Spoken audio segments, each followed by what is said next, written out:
என்னப்பா காலேஜுக்கு அப்பா வண்டி எடுத்துன்னு போறியா? ஓகேப்பா. சார் வண்டி இங்கே படிங்க இங்கே படிங்க அப்படியே நிறுத்திக்கங்க வாப்பா. வாங்க வாங்க சார் அட்மிஷனா ஆமா வாங்க வாங்க சார் போங்க சார் ஒழுங்கா படிக்கணும்பா. சரிப்பா. சார் சொல்லுங்கள் சார் சார் பிசி எவ்வளோ சார் வாங்குறாங்க? ஃபீஸ் நம்ம சொல்லக்கூடாது சார் உள்ளே சொல்லுவாங்க. ஆ ஆ இருந்தாலும் நான் சொல்கிறேன், நான் சொன்னேன்னு சொல்லிக்காதீங்க. நான் டிகிரிப்பா பிகாம்ண்ணா. பிகாமா அதே தான் 6 மாதத்துக்கு ஒரு வாட்டி ஒரு 50,000 வாங்குவானுங்க சார். அது இல்லாமல் கரியர் டெவலப்மெண்ட் கோர்ஸ்னு சொல்லிட்டு ஒரு 15,000 பிடுங்குவானுங்க. அப்புறம் புக் ஃபீஸ் ஒரு 10,000 வாங்குவானுங்க. இது இல்லாமல் 6 மாதத்துக்கு ஒரு வாட்டி எக்ஸாம் ஃபீஸ் சொல்லிட்டு ஒரு 5,000 பிடுங்குவானுங்க. இது போக கடைசி வருஷத்தில் நம்ம வெளியே போகிறோம்னு சொல்லிட்டு இருக்கிற மொத்தத்தை சொன்னி அனுப்புவானுங்க சார். மொத்தமாக சேர்த்து ஒரு 3 வருஷத்துக்கு 7 லட்ச ரூபா சார் பிகாம்க்கு. 7 லட்சம்.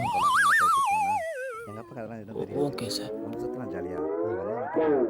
Sir 200 sir. எதுக்கு சார்? Consultancy fees sir. ஆலோசனை வழங்கினதுக்காக. கட்டிச்சிட்டு வெளியெல்லாம் சுத்த முடியுமா? நீ போயிருக்கியா இதுக்கு முன்னாடி? என்னை கூட்டின்னு போறியா? சார் எங்கே சார் அட்மிஷன் போடுறாங்க? அட்மிஷன் ரூமா அப்படியே வாங்க. அப்படியே நேராக போனீங்கன்னா அங்கே ஒரு ஆஃபீஸ் ரூம் தெரியுதா? அதில் லெஃப்ட் எடுத்தீங்கன்னா 3வது ரூம் 301 ரூம் அட்மிஷன் ரூம். அங்கே போய் கேளுங்க சார். Okay sir. சொல்லிட்டு உடனே சேர்ந்துக்கிறேன், ஜாயின் பண்ணிக்கிறேன். சார் 100 ரூபா சார். எதுக்கு சார்? Location fees sir.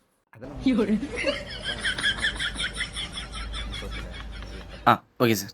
இதோ இரு எங்கள் அப்பா வந்துட்டார். அப்பா விசாரிச்சிட்டேன்ப்பா. என் ஃப்ரெண்டு சுமதி இங்கே தான்ப்பா படிக்கிறாளாம். அவள் தான்ப்பா சொன்னா நல்ல காலேஜாப்பா, இங்கே சேர்த்து விட்டுருப்பா என்ன. வாப்பா. பா சார் எங்கே சார் போகிறீங்க? இந்த பையனுக்கு டிரைவிங் லைசன்ஸ் எடுத்து வரலான்னு போகிறேன் சார். சார் லைசன்ஸ் எல்லாம் கேட்க மாட்டேங்க sir. Aadhaar card, mark sheet, TC இதான் சார் கேட்பாங்க. இல்லை சார், பையன் ரேபிடோ ஓட்ட தான் ஆசைப்படுறான். அதான் சார் டிரைவிங் ஸ்கூலுக்கு போயிட்டு பையனுக்கு லைசன்ஸ் அப்ளை பண்ணிட்டு வரலான்னு போகிறேன் சார். அப்போ டிரைவிங் ஸ்கூலு இப்படி நேராக போனீங்கன்னா